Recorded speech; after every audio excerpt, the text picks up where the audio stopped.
ఈ మధ్య కాలంలో వైఎస్ఆర్సీపీ సోషల్ మీడియాలో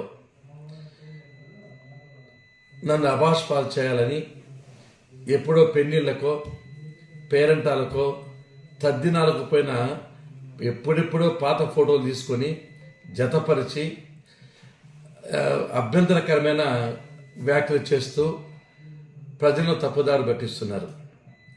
నేనేదో జగన్మోహన్ రెడ్డి పార్టీ చేరతానని, నన్ను పార్టీ హైకమాండ్ నన్ను డబ్బులకి డిమాండ్ చేసిందని లేనిపోయినవన్నీ ప్రచారం చేస్తూ నాకున్న పరపతి తగ్గించాలని శతవిధాల ప్రయత్నం చేస్తున్నారు.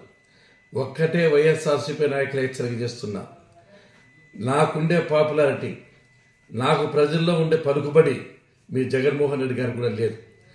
నా ఎన్నికల్లో తప్పకుండా ఓడిపోతామని చెప్పి తెలిసి ఏదో విధంగా ప్రజలు తప్పుదారి పట్టించాలని చెప్పి లేనిపోని ప్రచారం చేస్తున్నారు.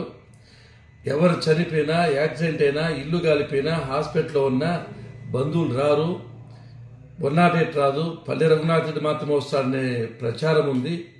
ప్రజల్లో నాకు విపరీతమైన అభిమానం ఉంది. మీరు నన్ను రాజకీయాలు ఎదుర్కోలేక ఎన్నికల్లో ఓడిపోతామని చెప్పి ఈ విధంగా లేని ప్రచారం చేస్తున్నారు. దీన్ని ఎవరు నమ్మద్దు.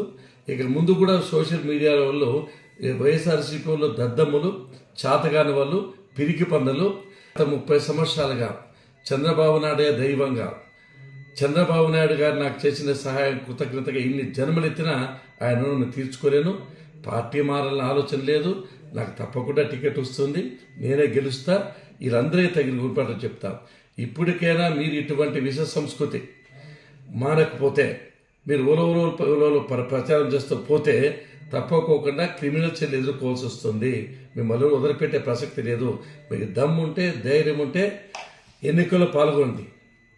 అంతేగాని ఇటువంటి చేస్తే మాత్రం ఎదురు క్షమించే ప్రసక్తి లేదు. ప్రజలు కూడా ఎవరు నమ్మే పరిస్థితి లేరు. పల్లె రఘునాథ్ రెడ్డి క్యారెక్టర్ ఏమి, పల్లె రఘునాథ్ ఏ విధంగా ప్రజలకు పోతాడో, పల్లె రఘునాథ్ ప్రజలకు ఏ విధంగా సేవ చేస్తాడో ప్రతి ఒక్కరికి తెలుసు. మీరేమి చెప్పినా ఈ ఎన్నికల్లో పుట్టపర్తి నియోజకవర్గంలో తెలుగుదేశం పార్టీ గెలిచి తీరుతుంది, పల్లె రఘునాథ్ రెడ్డి గెలిచి తీరుతాడు. మీరు ఈ విధంగా ఉలవలో లేనిపోని ప్రచారం చేస్తే మాత్రము తప్పకోకుండా మేము కోర్టుకి ఈడుస్తాం. మీరు భారీ మూల్యం చెల్లించవలసి వస్తుంది. ఇప్పటికైనా మీరు ప్రమిదలు కావద్దు.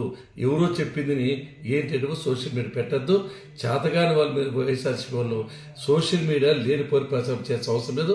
ఆ విధంగా ఉంటే నేను చెప్తే ఏదైనా ఉంటే కానీ మీరు ఈ విధంగా ప్రచారం చేస్తే ఒప్పుకునే ప్రసక్తి లేదు. మిమ్మల్ని వదిలిపెట్టే ప్రసక్తి అంతకన్నా లేదని చెప్పి హెచ్చరిస్తున్నా.